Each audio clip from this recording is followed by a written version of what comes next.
Welcome to The Early Days, brought to you by Prowse Chowne. My name is Jackie Rae Greening, and this podcast is all about learning what I love saying, the good, the bad, the ugly of entrepreneurship. And it's really hard even to say that word, for crying out loud. My special guest today, Jennifer Keith. Welcome, CEO and founder of Epic Food and Drink. Thank you. Are you an Edmontonian? Yes, I am. Born and raised. Oh my goodness, where'd you go to school?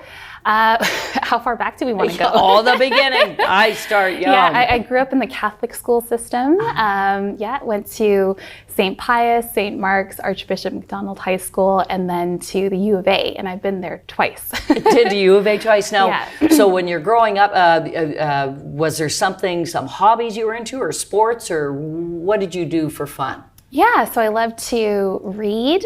I had a very kind of overprotective mom and very attentive to my studies. So I was studying a lot growing up. I was kind of like one of those, A students and teachers' pets. And so I was a teacher's pet. I wasn't the A student thing. Let's be clear.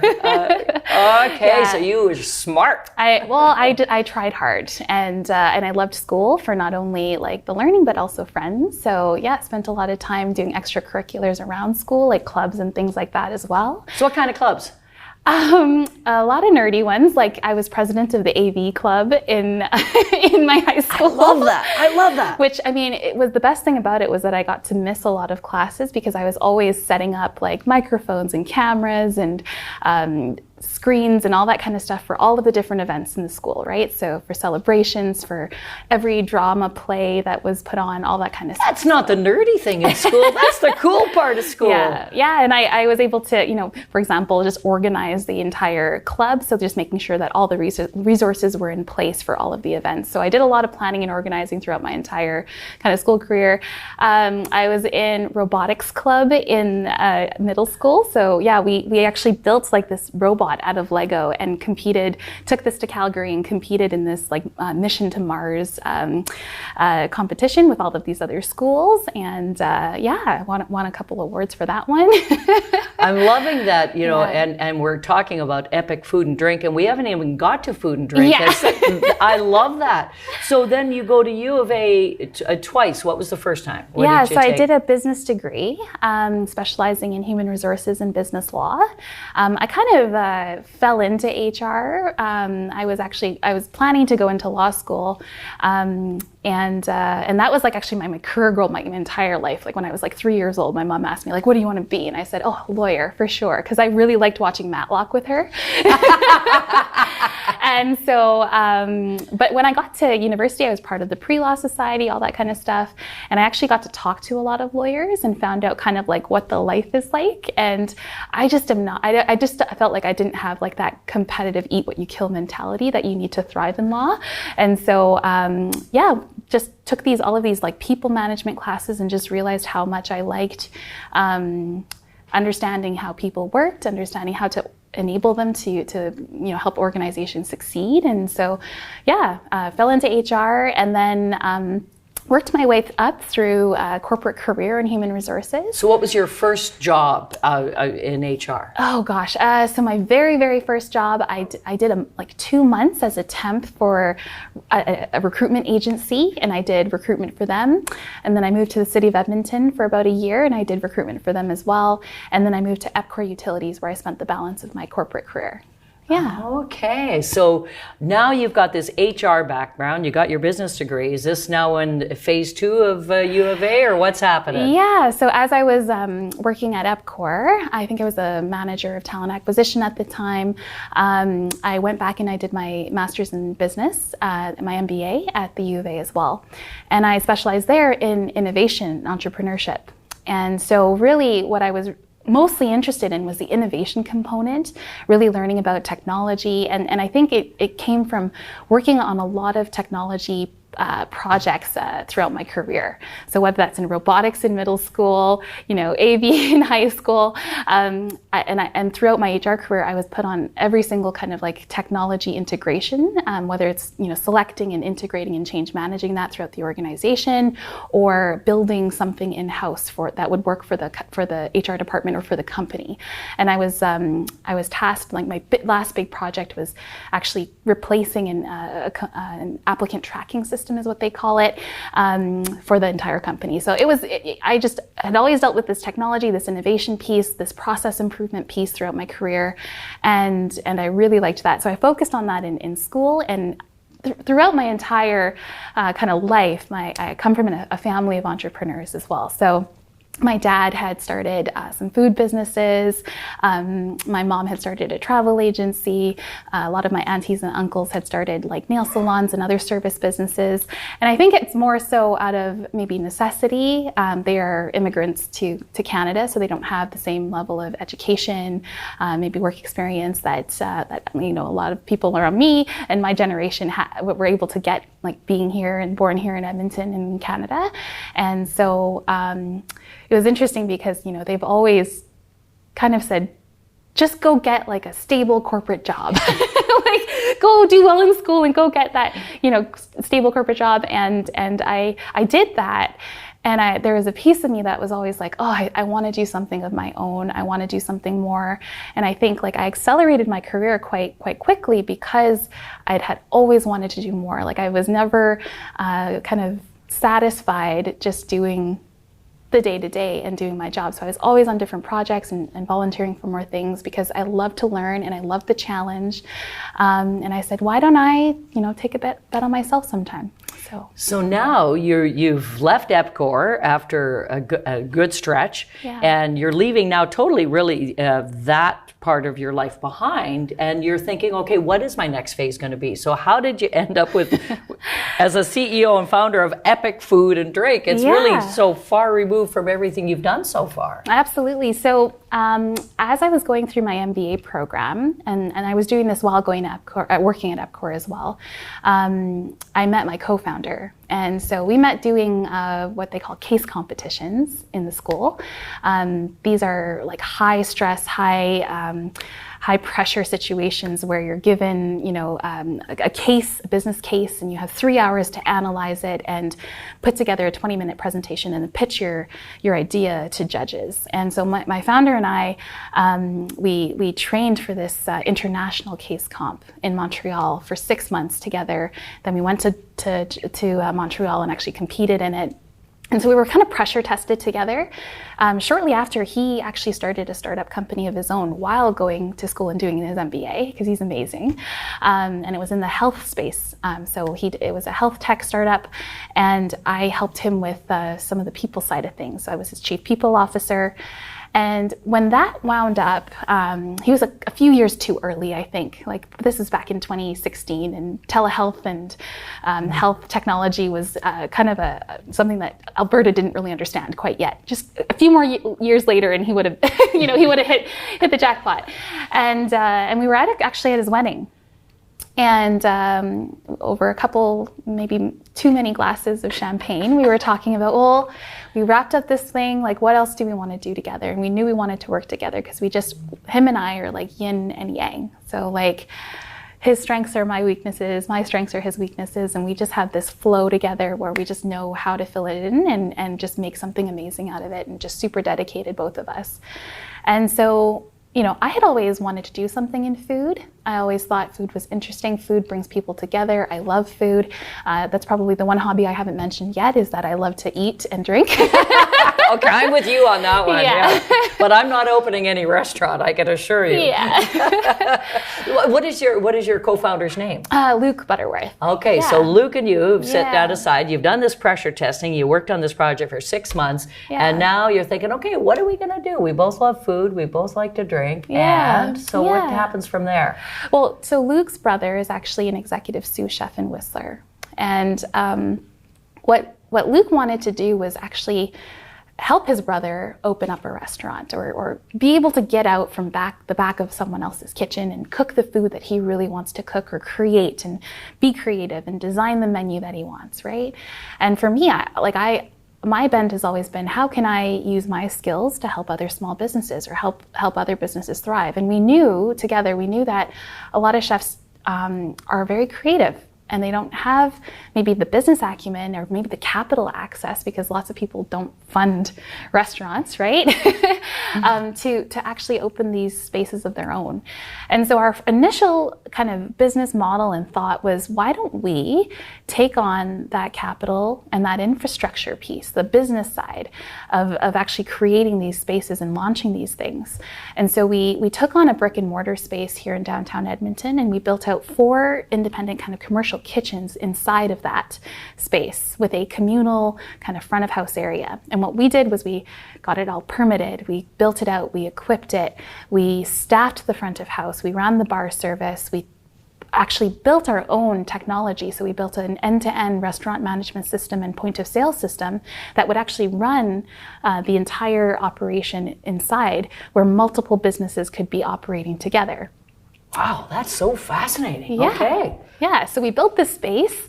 We licensed the space out to individual chefs to begin with, and gave them an opportunity to launch in our space. And we kind of worked with chefs that are at various different kind of points in their career. Some of them had never opened their own restaurant or owned anything, or a food truck or anything. Some of them had just had some pop-ups. Some of them had actually owned a restaurant previously that either closed down because of the pandemic or something else, or in some cases, and actually 2 of them had actually burned down. So we worked with these chefs, and over time we found that where a lot of them still wanted to live was in this creative space, right? So the grind of actually running a restaurant day to day, making sure their inventory is cash flowing properly, having the appropriate staffing levels. Like, they didn't want to flip every burger. They didn't want to be there kind of running that every day.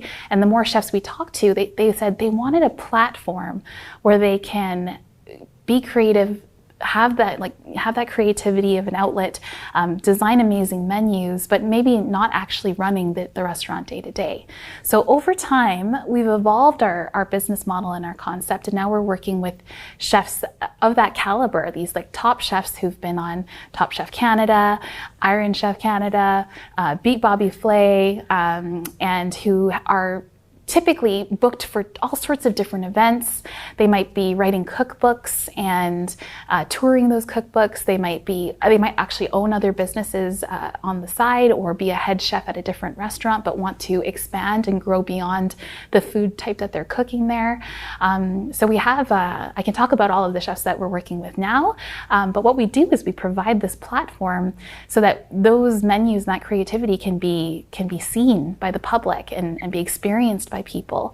And for our customers that are coming into all of our spaces, and we're building a second location right now, it might be open by the time this podcast airs, we're going to be able to provide that experience where a customer can come in and try all of these different cuisine types, and it's very elevated but accessible food. So you call them, I love it, chefs in residence is what you call it on your website. And they should go to the website, maybe give the address, because it gives them an overview of the chefs and the different dishes, right? Absolutely, yeah. So it's www.dineepic.com. And Epic downtown location is 103rd Avenue and 105th Street. Okay. So with these chefs in residence, which I love the name, by the way, because then it gives me in my head a concept of what it is that, okay, they've come and they've created these menus. And so you can come in and sample each of these. It could be a meat dish, could be whatever. Absolutely. Okay. Yeah. So customers can come in and order off of any one of the menus that we have. And what the chefs in residences do, so again, they design that menu, they design features. They also train our staff and mentor our staff. So our space becomes, from a culinary education perspective, kind of a destination for new and upcoming talent to be able to be mentored by these really amazing top-class chefs.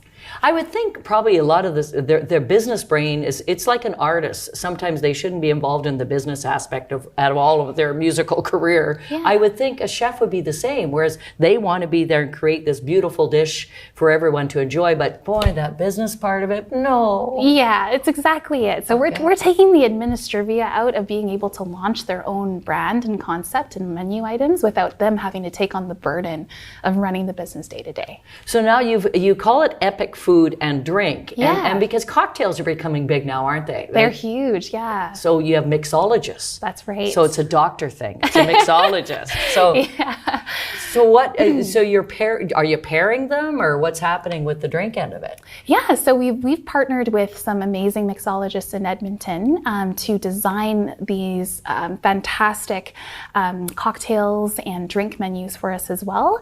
And many of them have kind of themes with the food type. So they're each kind of set of cocktails is either Latin inspired, Asian inspired, right, European inspired, and so the flavors will mix well with the particular dishes from that culinary concepts menu.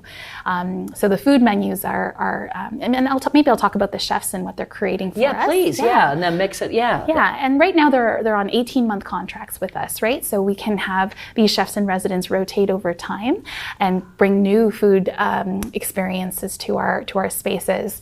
Right now we have Chef Lindsay Porter. She was formerly the head chef at The Common, again has been on Top Chef Canada, Iron Chef Canada. She is creating our Italian menu. We have Chef Peter Keith. He is the owner of Muley's and is the director of innovation at eHub as well for the University of Alberta. Huge in the culinary scene for many years now and has contributed to the culinary community in so many ways. And the community at large, they donate a lot too. Absolutely. Muley's is wonderful. Amazing. Yes, yes. So Peter Keith, he's designing our tapas kind of Spanish style menu. We have Chef Alex Edmondson. He's actually from Calgary, Alberta. He competed on Top Chef Canada as well and was a semi-finalist. He runs a personal chef service business now, so he gets booked for these like really elegant private dinners and he creates the whole thing in people's homes or in different venues. And he is doing our French inspired menu. We have Chef Winnie Chen, who is currently the head chef at Foo's Repair Shop. If you've heard of that restaurant, it's one of the best in Edmonton It is, now. yes. And Winnie's like just a great up and coming chef and is going to be so prolific. She is designing our Asian fusion menu. And then lastly, but not leastly, is Chef Oliver Butterworth, who is Luke's brother, actually, and kind of the guy that was in Whistler. Yeah, the one who was in Whistler, and he's kind of still doing this with us remotely at this time, and was part of the genesis of our company, right? Like, and the idea and the seed of why we wanted to start this. So we really wanted to involve him. Again, we couldn't involve him in the first iteration of our business just because he didn't want to move away from Whistler and actually run a restaurant day to day. It's not what he was interested in, but he loves this menu creation and this creativity that we're able to enable for him. And so he's doing our plant forward menu, which as he was a vegetarian for many years. So I love this because suddenly if I say to the husband, I feel like Italian tonight, I feel like Asian fusion, now you can actually go and be served either. It's such a unique concept. Yeah, thank you. You're not stuck with just one thing, right? Yeah, and food halls have existed out there before where you have multiple concepts in one place. Not in Edmonton, we built the first one here in Edmonton. And I think we're different than other places because a lot of them have more chain-like restaurants in them. We have this very chef-forward concept in our food hall. So now the downtown location, again, it's 103rd Avenue, 105th Street. Yeah. As you're choosing your first location, was this the one that started out as that initial, and then you've just evolved it into this Epic Food and Drink? That's correct. Okay. So we launched that location October 2021. With a different name. It was called Fifth Street Food Hall, and we've rebranded the company over time to just be a little bit more diner focused. Again, we wanted to appeal to the people coming in and make them feel something. Like, so when you go to Epic, you know you're gonna have an epic experience, right?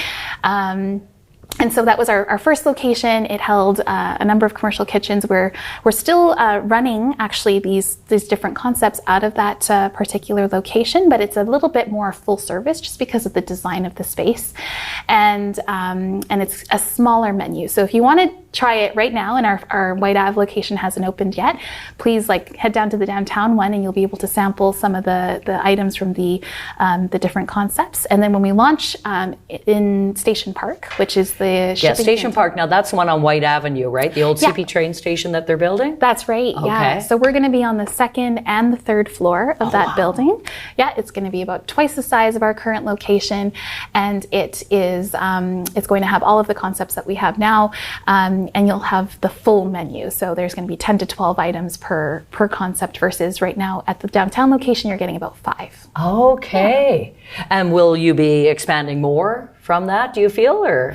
Well, we'll see. I mean, see how everything goes, but that's the vision and the plan.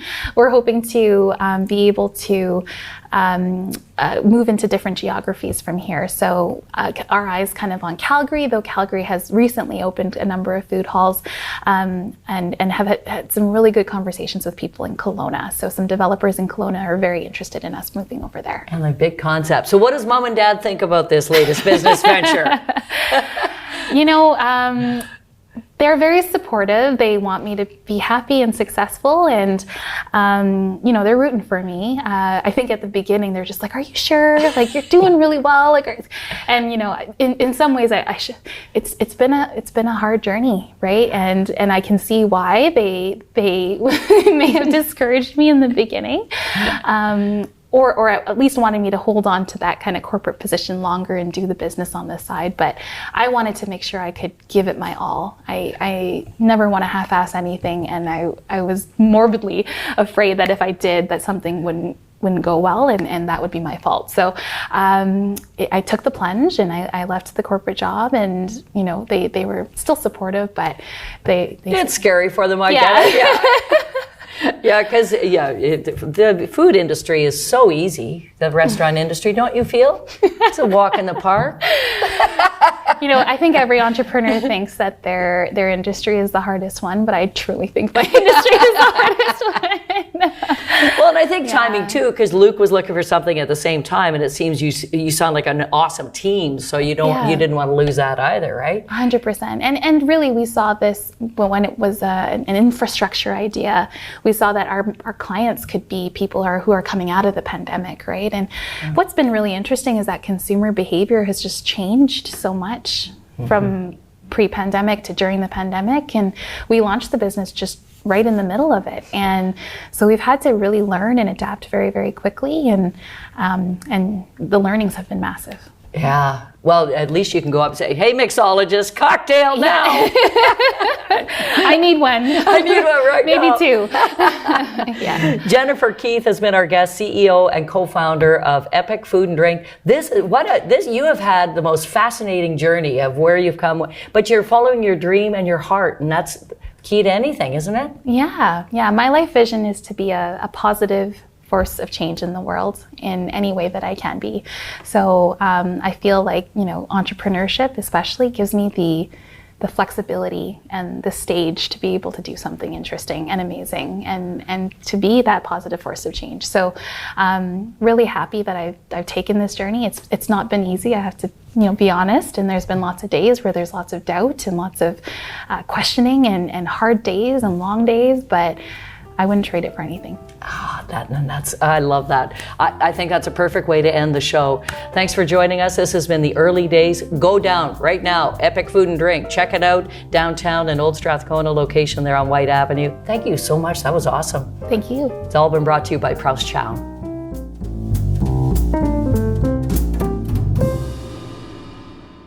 This series is proudly produced by the team at Road 55.